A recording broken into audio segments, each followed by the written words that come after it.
오늘 함께 나눌 말씀은 고린도전서 10장입니다. 고린도전서 10장 23절부터 11장 1절까지입니다.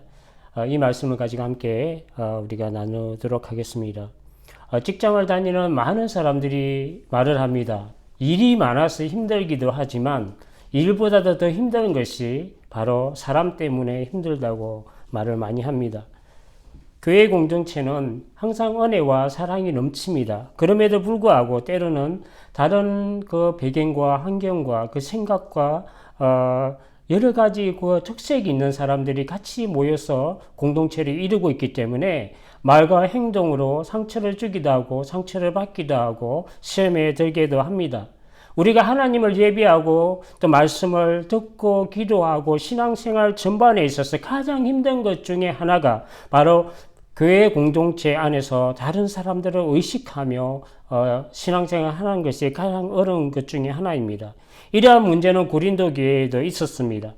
고린도 교회는 참 자유로운 양심의 그 믿음이 강한 사람들, 성도들에게는 전혀 문제가 되지 아니해야 했던 무엇을 먹어도 되고 무엇을 먹어도 되지 않아야 한다는 그런 연약한 믿음을 가진 그 성도들에게는 이것이 문제가 되었습니다. 오늘 보면 25절부터 27절까지 보면 무릇 시장에서 파는 것은 양심을 위하여 묻지 말고 먹으라. 이는 땅과 거기 충만한 것이 다 주의 것임이라.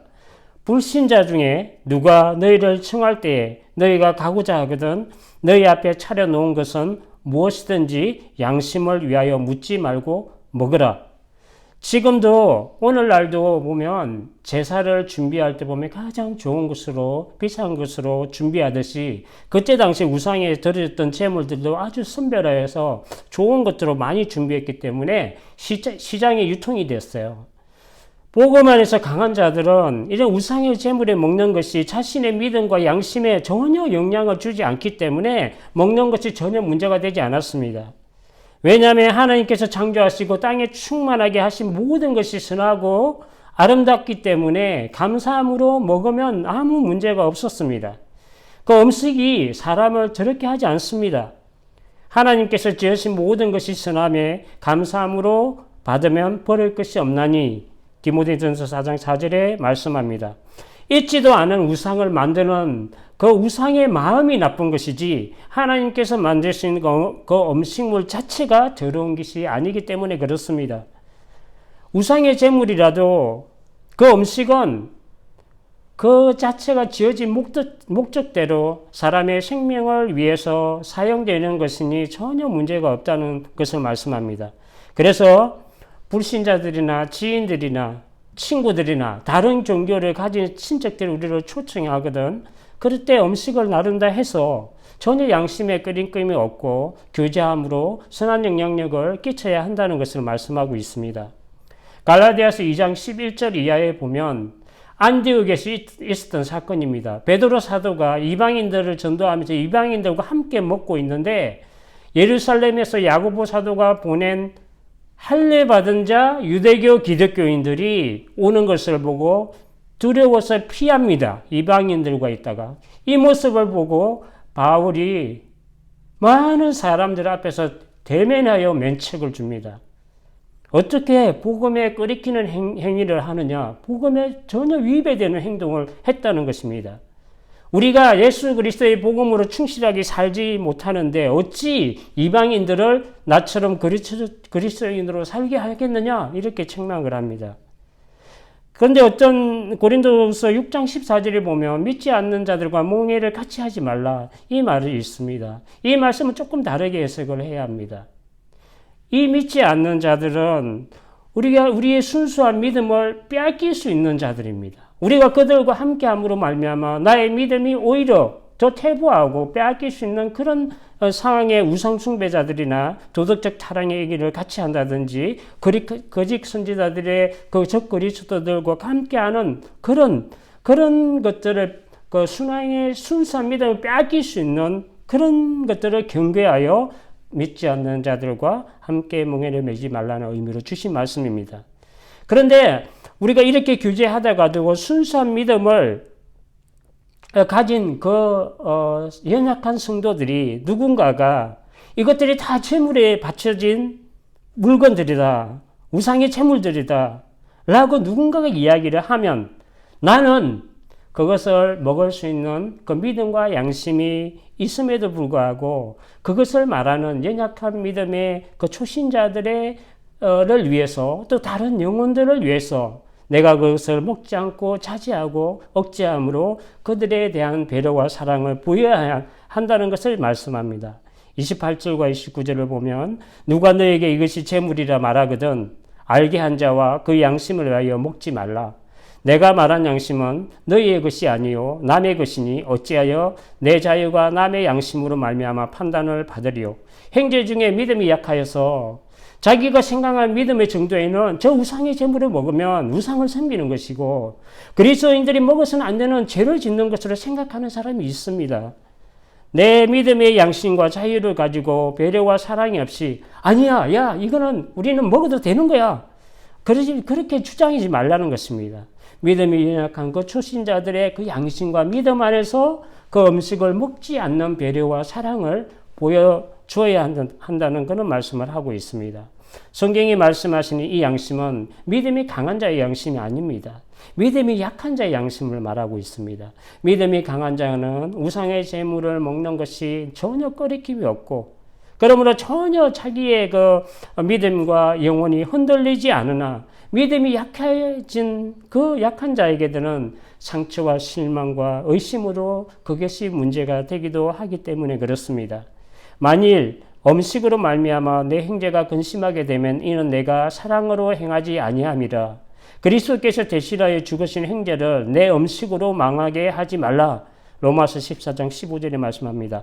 믿음이 강한 자와 연약한 자, 우리 모두를 위해서 예수님께서 죽으시고 부활하셨습니다. 그런데 형제를 판단하거나 형제를 실족해 하는 일은 주님의 심판이 있습니다. 마태복음 18장 6절을 보면 주님께서 죽으시고 구원하신 이 작은 자들, 이 소자들, 그 형제 자매들을 천하보다 귀하게 생각하고 사랑과 배려가 항상 있어야 함을 경고하십니다. 누구든지 나를 믿는 이 작은 자 중 하나를 실족하게 하면 차라리 연자맷돌이 그 목에 달려서 깊은 바다에 빠뜨려지는 것이 나으리라. 그러므로 우리의 자유한 믿음과 양심이 다른 성도의 비방거리가 되는 것은 전혀 유익이 되지 않습니다. 또한 약한 자를 넘어뜨리고 그리고 죄를 지게 하는 것에 사용되어서는 안 됩니다. 그래서 약한 사람의 그 양심에 초점을 맞추고 남의 유익을 위해서 절제하고 지혜롭게 사용하는 것이 공동체의 덕을 세우고 서로의 영혼에게 유익을 가져오게 하는 것입니다. 이런 신앙생활 전반에서 부딪히게 되는 문제에 지혜롭게 대처하는 우리의 자세 세 가지를 권면을 주십니다. 그 첫 번째가 자기 유익을 구하지 말고 먼저 남의 유익을 구하라고 말씀합니다. 내가 예수님을 믿어서 살아가는 신앙생활 전반에서 나의 영혼이 성숙해지고 다른 사람들의 영혼을 세우는데 나는 어떤 유익을 주고 있는가? 의와 선한 영향을 내가 다른 사람에게 끼치고 있는가를 생각해야 됩니다. 그것은 먼저 남의 유익을 구하는 데서부터 출발합니다.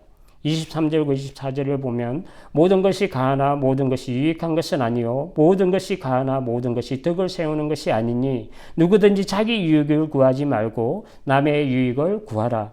아무리 옳다고 정당하다 해도 모든 것이 유익한 것이 아니고 모든 것이 가하나 모든 것이 덕을 세우는 것이 아니라고 말씀합니다.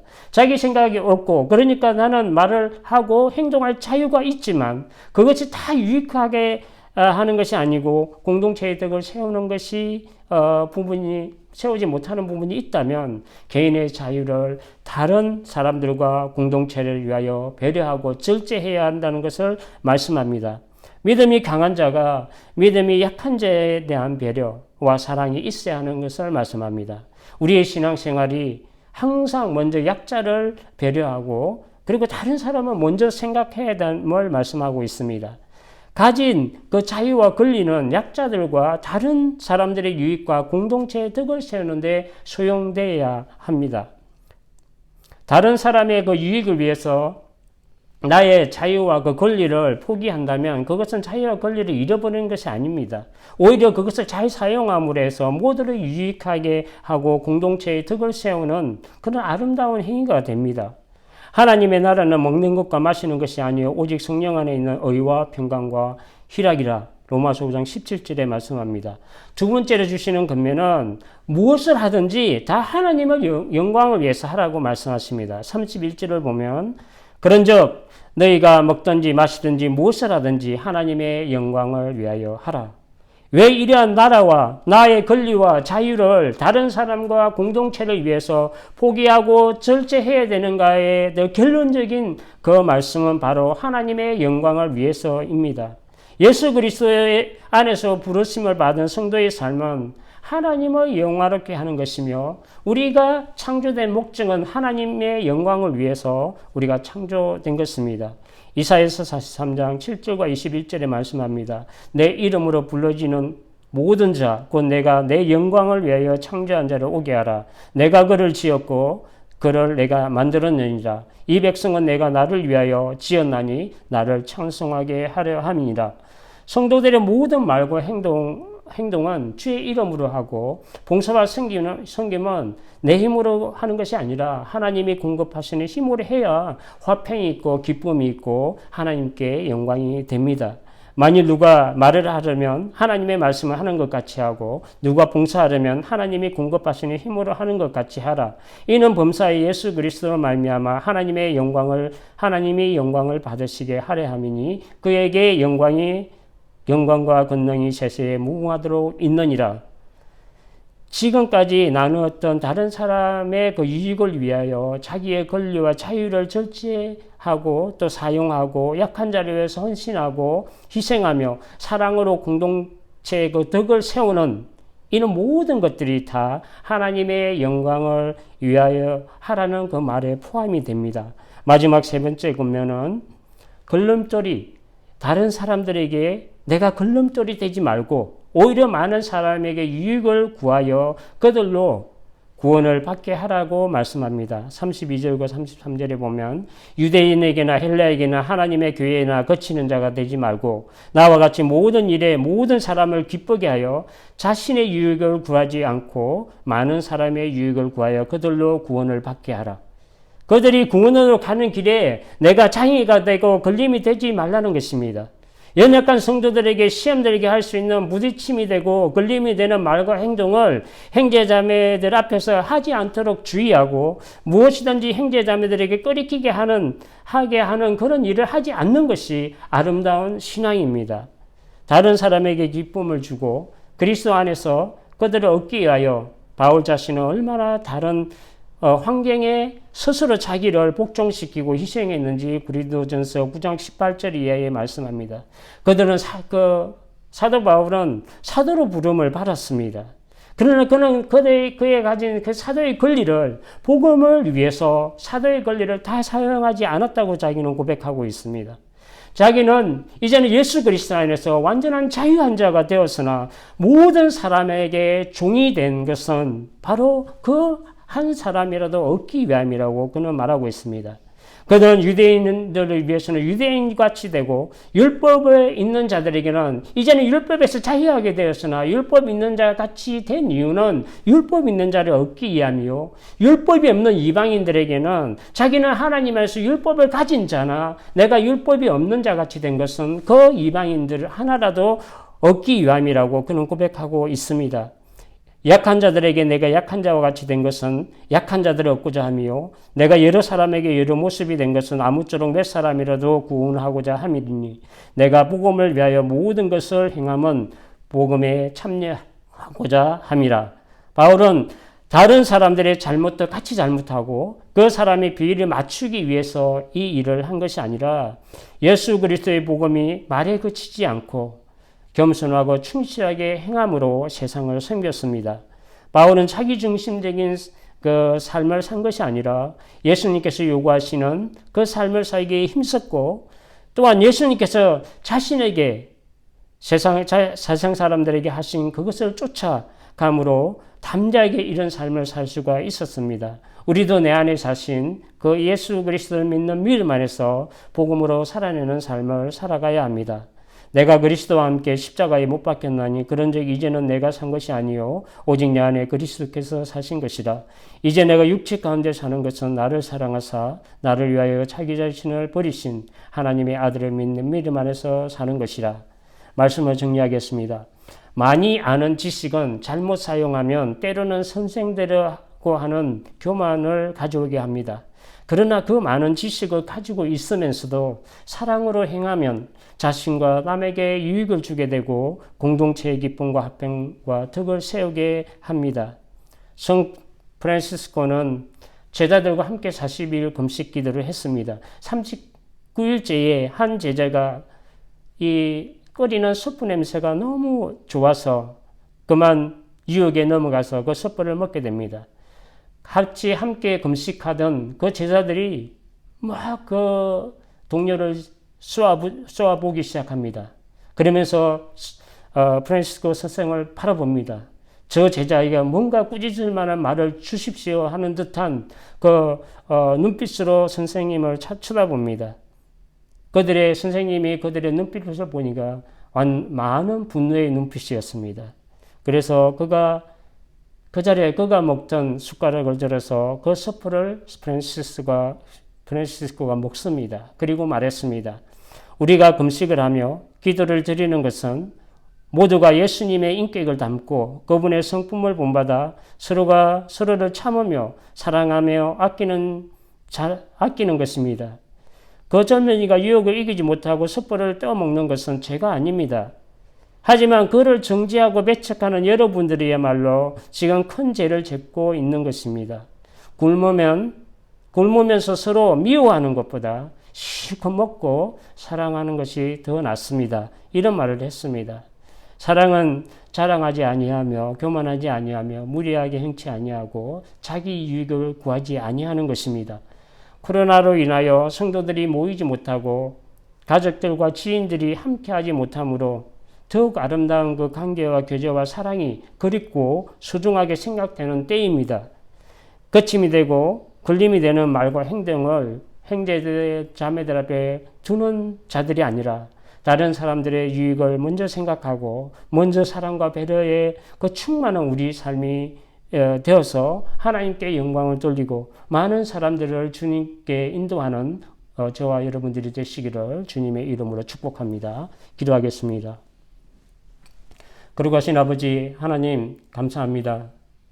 참으로 우리 교회 공동체나 우리 사회 공동체나 우리가 어디에 있든지 참된 크리스찬의 모습으로 그 사람들을 배려하고 나의 유익을 구하기보다 그 남의 유익을 먼저 구하고 이 모든 것들이 하나님의 영광을 위해서 하고 참으로 우리가 그들이 가는 그 길에 걸림이 되고 부딪힘이 되는 것이 아니라 늘 사랑과 배려와 격려와 위로로 우리가 함께 힘을 주는 그런 삶을 살아가는 참된 크리스찬들이 될 수 있도록 주님 축복하여 주시옵소서. 감사드리며 예수님의 이름으로 기도합니다. 아멘.